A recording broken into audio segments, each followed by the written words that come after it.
Judas Iscariot, a name that sends a shiver through history. The ultimate betrayer, the man who kissed Jesus and sold him for 30 silver coins. But what was it really like to betray someone you loved? What drove Judas to the dark side? How did he feel when he realized the cost of his choice? This is a story of regret, not just a simple betrayal, but the haunting aftermath of choices that cannot be undone.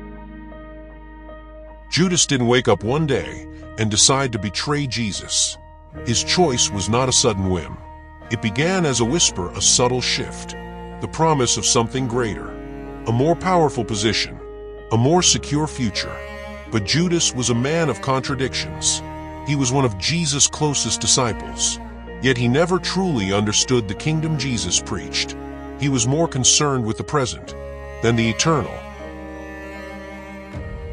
Judas was the treasurer of Jesus' followers.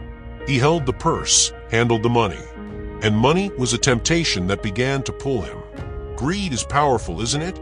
It doesn't announce itself. It grows quietly until it's too big to ignore. Jesus often spoke about the dangers of wealth, but Judas didn't listen. He saw the world through a lens of scarcity. He believed the kingdom Jesus was building had limits, and he wanted to secure his place before it was too late. Then came the moment. The Pharisees offered Judas 30 pieces of silver. It wasn't much. It was a small price for a life. But Judas, in his mind, saw something else. He saw the promise of security. He saw a chance to take control of his life, a life that he thought Jesus had left too uncertain. The decision was made, and Judas sealed it with a kiss. In that moment, Judas betrayed everything he had ever known. He betrayed trust, he betrayed love, and he betrayed his own soul. Jesus knew, and yet he said, "Judas, are you betraying the Son of Man with a kiss?" In that moment, Judas felt exposed. The weight of his decision crushed him. Immediately, regret began to take root. When Judas saw Jesus condemned to death, he felt the sting of his actions more sharply than ever. His mind raced. What have I done? The 30 silver coins now felt like lead in his hand. He couldn't escape it. The man he had once followed, the man he had loved, was now going to die because of him. Have you ever made a choice that you regretted deeply? How did you cope with the aftermath? Judas' mind became a battlefield. The weight of his guilt was unbearable. He tried to return the 30 silver coins to the priests. He tried to undo the damage, but it was too late. There was no going back. His soul was torn. His remorse wasn't just about the act. It was about how he saw himself now. He was no longer the disciple he once was. The regret burned through his thoughts like fire. There was no escape from what he had done. Judas knew the prophecy. He knew what he had to do. The guilt was unbearable. His hope, his future, all shattered. And when he saw the finality of Jesus' death, his heart broke.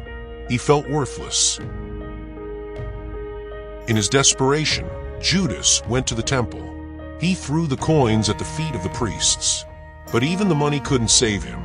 He was a man lost. No redemption seemed possible.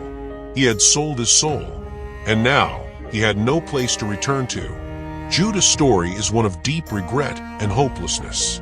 If you or someone you know is struggling with guilt, remember, there is always hope. Judas couldn't escape his choices. In his torment, he took his own life. His end was tragic, but wasn't the end of the story, because betrayal, regret, and guilt are not final. Judas may have believed that death was his escape, but it wasn't. Even now, Judas' story serves as a cautionary tale. That guilt may seem insurmountable, but it doesn't have to define us. Jesus died for all, even Judas. The moment Judas chose death was the moment he rejected the opportunity for forgiveness. But in that rejection, we see the depth of Jesus' love. He came to heal. He came to redeem. It wasn't too late for Judas, but Judas thought it was. Judas' story is tragic, but it's also a warning. How often do we let regret define our future? How often do we hide from our mistakes, thinking redemption is out of reach? Judas thought his betrayal was too much to overcome, but Jesus' forgiveness extends beyond the greatest failings. If you're living with guilt today, remember, no mistake is beyond God's reach. Judas' story shows us that even the most broken souls can be healed.